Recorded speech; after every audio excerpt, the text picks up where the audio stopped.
Okay, well, snow was falling again today, go figure. But I just couldn't resist doing a little bit of work, at least on the router lift. So here's what I got accomplished today. I actually went ahead, oh yeah, pardon me, I'm in my laundry room, so we're just going to have to cope with that, guys. Fortunately, you can't smell the cat boxes. So I made just kind of a makeshift crank for right now. It's not probably going to be the final crank, but at least as you can see as I crank it, everything moves very slowly.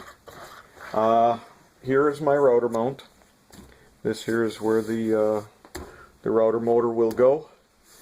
On one side, this here will be the back side, by the way. I've got a hinge. I've seen what other guys do by running a bolt on through them. That works out great if you have full access, which I won't. So I've got a hinge. I do need to go ahead and kind of clean this up. It's just in there right now for making sure that everything operates correctly. And then I put a latch on here. I only put one on because originally I had it in the side. But I don't know if you can really see it. Right here is where it was originally, and as soon as I went to latch it, it just tore it right out. It's kind of a small latch, really, kind of a cheap one. There's only one screw on this side and two on the main body side. I should have gone with a slightly bigger latch. Live and learn. But what I'm going to do is I'm going to actually get a second latch, and I'll put that one on the bottom side. So what we'll have is you just have to pop your latches open, pop the bottom side open, and swing this out, and you pull the motor out, you put a new motor in, or your old motor in, whatever it might be, and yeah, you can see there's a little bit of a droop there because of how the hinge is sitting right now. Put the latch in place. Snoop. Yep, trying to do this here without seeing everything. And that one screw down there is not enough. So I'm going to try and find a slightly bigger latch, I think. Maybe get two of those. But once it's latched, she's latched pretty good. I think that'll hold our motor in place fairly well. The whole unit is pretty sturdy. Very minimal amount of movement. Still some tweaking to be done on it. Let's go ahead and turn this around. So all I did was I took two nuts and I jammed them together with a washer on this side. Did the same thing over here. It doesn't come through the back side. Not sure how long I'll need the threaded rod to be, so I cut it a little bit longer. In reality, this whole unit is just about an inch shy of being, not even an inch shy, of being as deep as the cabinet that it's going into. But as you turn it, you can watch the whole mechanism slide up, because this here is just pushing along forward as I'm turning the rod, which is lifting the bearing. This here is nothing but a ball bearing out of a roller inline skate with a 5/16 bolt through it, with a washer on each side, and that 5/16 bolt is just simply tapped and threaded into the whole particle board mechanism.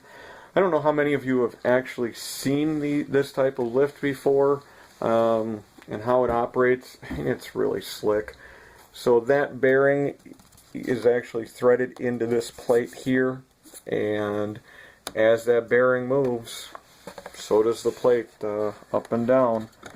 So here you can see the whole operation, that as we're turning it, and if I was Izzy Swan right now, I would just go ahead and put my drill on here, and we'd be up right now already.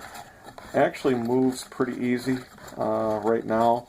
I'm thinking about maybe throwing some wax on here or something. Really sorry about the shakiness of the video right now. See if that helps things slide along any easier. So anyway, right here is where to be at full extension. Now the slide plate is all the way forward. The only thing I don't like now with that, sorry, again, being in the laundry room, I can't really move around too easy here, is where all this ends up being at. I'm seriously thinking about knocking the whole thing apart and sliding this plate up to the top here, and maybe even moving this whole bracket up more.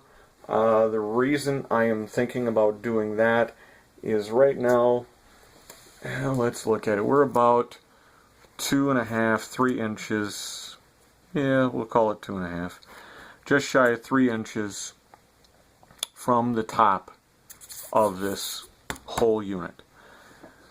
This whole unit then is going to bolt, screw, whatever you want to call it, to the bottom of the table. That's 3/4 of an inch. Then there's a 1/2 inch piece of the actual tabletop on top of that. So if here we're at 2.5 inches, add in the 1/2 inch for the top, you're at 3 inches.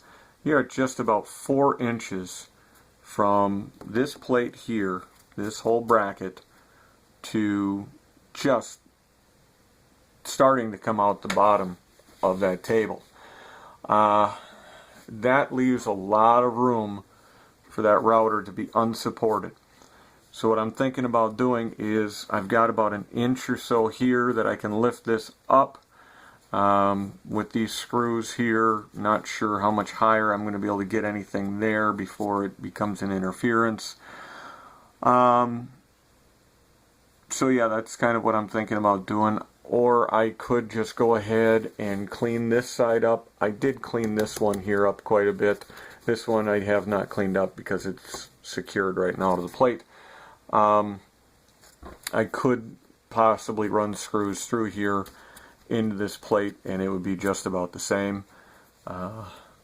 It's just a lot of work to break the whole thing down to do it. So that's where I'm at. Definitely some cleanup to be done on this bracket. It's all pretty well fresh right now just from a glue up. Just trying to get the thing together, see where I'm at. As you can tell, I trimmed this one down quite a bit. This here used to be the same.